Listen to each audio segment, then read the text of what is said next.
Hello and welcome to ABP Live. I have with me today High Commissioner Alex Ellis. He's the High Commissioner of the United Kingdom to India. Thank you for talking to us and thank you for giving us your time. My pleasure. So, High Commissioner, let me quickly start by asking about the G20. We are now days away from the G20 summit. So the first thing that is coming to everybody's mind is the fact that while we have an extensive agenda for the G20, be it the economic resurrection, the supply chains, but then the shadow is that of the Russia-Ukraine war. Yeah. How do you think India will be able to maneuver, and also the fact that do you think maybe stitching up a joint statement will be difficult this time because of the ongoing war? Sure. I mean, presiding over the G20 this year is a mighty task. Luckily, India is a mighty nation and is absolutely the right country for this task, not least because of its ability to deal with very big problems and to bring together very dissonant voices from all over the world. The G20 agenda which India has established must be the right agenda about the energy transition, about the use of technology to improve development, about improving outcomes in health. I think India rightly focuses on the big global issues which the world faces at the moment. And it's an enormous frustration for the Indian presidency, for the UK as well, that President Putin's illegal invasion of Ukraine is both distracting attention from those issues inevitably, but also making them worse. I mean, just look at the example of what Russia's blocking of the Black Sea grain initiative is doing, both to inflation in India, in the UK and around the world, and also to the availability of grain to people who really need it. So in terms of the real priorities, do you think the discussions will be mostly around the war, and do you expect any kind of resolution to that? I think Prime Minister Sunak will come to support Prime Minister Modi in thinking exactly about inflation and thinking about the global economy, as well as trying to find ways to resolve the situation in Ukraine, the terrible destruction which is being caused there by the Russian invasion. I think it's a tough task. I can't tell you what will happen now. We've got our Sherpa coming out next week. We've got our trade minister here this week. We had our health minister last week. We had our tech minister last week.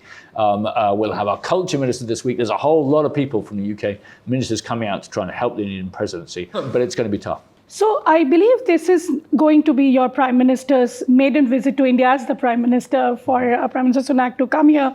I'm sure there will be a bilateral also on the margins of G20. What will be the conversation like? The focus, I'm sure, will be on defense partnership? I think, first of all, let's step back and recognise the extraordinary fact that the Prime Minister of the United Kingdom is a man called Rishi Sunak, and he'll be coming with his wife as well, Akshata Murthy. So this is a very different kind of UK. It'll be a very special visit. Yeah, I think it is a special moment. But that also tells you something about the modern UK. If I think about the coronation, and you had faith leaders from pretty much every faith participating in the coronation of His Majesty King Charles III back in May, I think it was. So it's a different kind of country, and I think that's a great thing, by the way, for the UK-India partnership as well as for the UK itself. There's a thick agenda between the two countries. I think that's going to have to grow fast because of the sharpening of geopolitical competition, whether Russia's invasion of Ukraine or whether Chinese behavior over the last few years. The FTA will be the sharp end of the discussion, and we can come back to that. We'll also, I'm sure, be talking about defense cooperation, which we need to grow fast. Our work together on energy transition, on health, on a whole manner of subjects, and also the flow of people between the two countries, the living bridge, as Prime Minister Modi calls it. There is a lot to do between the two countries. What about the discussions that you think can happen around the Indo-Pacific? Because we hear about the Indo-Pacific tilt that the UK has, and the fact that there has been a lot of progress on the defense side between India and UK. Would you like to shed some light on that? Sure. Our integrated review, our strategy document of a couple of years ago, refreshed earlier this year, shows the great changes in the world. One of them is the sharpening of geopolitical competition. The second is that India and the Indo-Pacific are going to become ever more the center of the world. India is going to be one of the three defining countries of the rest of my lifetime.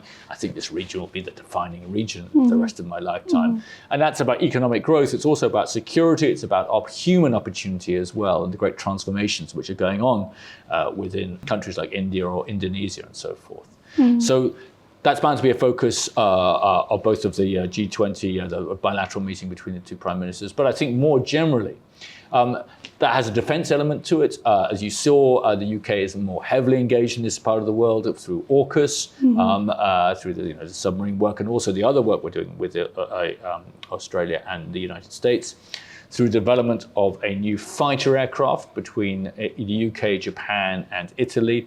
These are new partnerships alongside the partnership which we're growing with India. Our armed forces cooperation between the UK and India, that is growing very, very fast. To give you one example, I think it was only last week that the head of the Indian Army was representing His Majesty in the Sovereign's Parade at Sandhurst. We've had several military ships visits to different Indian ports in the last few months, but we'd like to take that much further. Also, how do you see the China challenge now that you have your integrated review? Sure. Do you also see, like others do in Europe, that China is both a competitor and also a trade partner? How do you see that from UK's point of view? I think China is an entirely new challenge for any strategist, whether in India or in the UK. It's an autocracy. It's if not the biggest, then the second biggest economy in the world, and it's also a tech superpower. How do you deal with that? I think we're all wrestling with that. And our foreign minister actually came out a few weeks ago with a speech in which he set out a combination of actions, both to protect our own national security. I think we could be accused of naivety in the past. That's why we changed our laws to tighten the rules around foreign direct investment, also around sometimes meddling inside our excellent universities.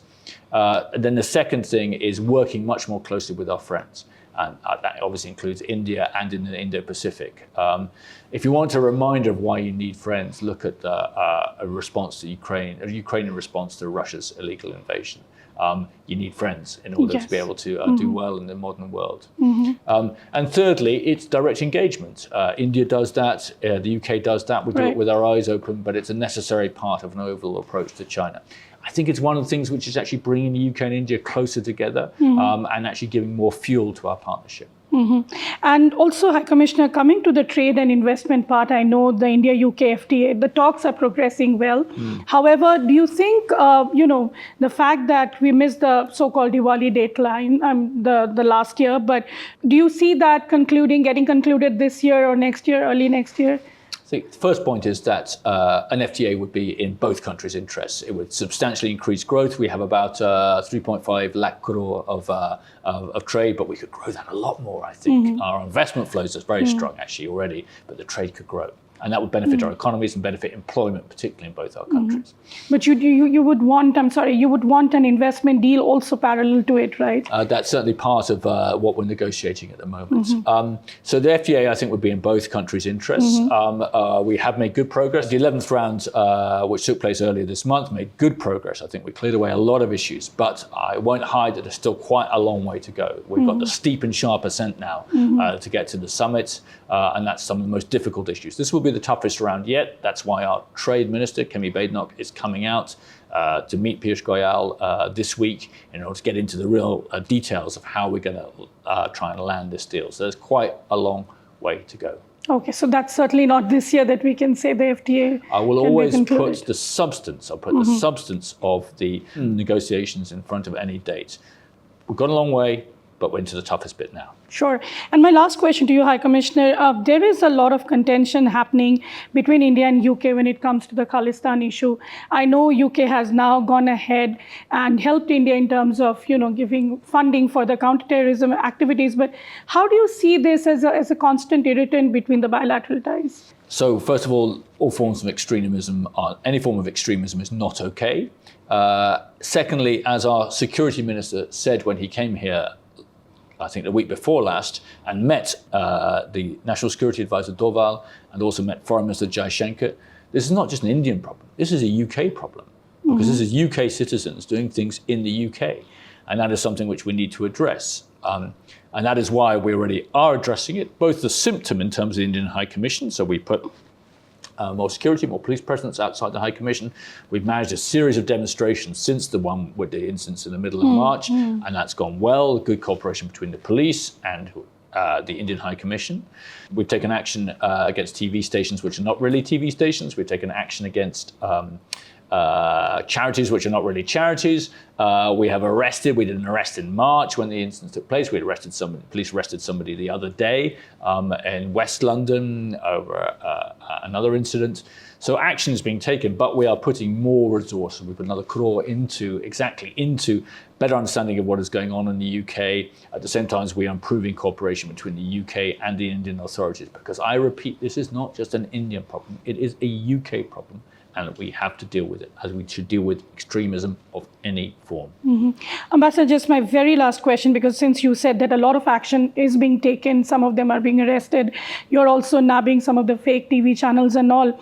But do you give an assurance the fact that what has happened in terms of, the incident that happened in March, April, that will not happen again? Because our diplomats there keep getting this, life-threatening calls and all of that. So we take the protection of our diplomatic premises and personnel very seriously. We've taken a series of actions since what happened in March, and I'm sure we will continue to do so. It matters a great deal to us. I should put this in a bit of perspective. Sure.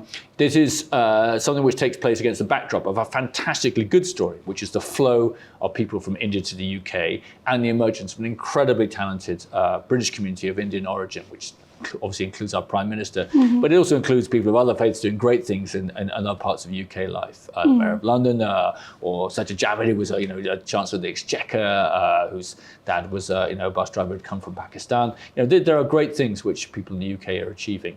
If I look at the flow of people now, we've issued, I think, over 140,000 visas to Indian students last year. That's the biggest number I think we've ever issued.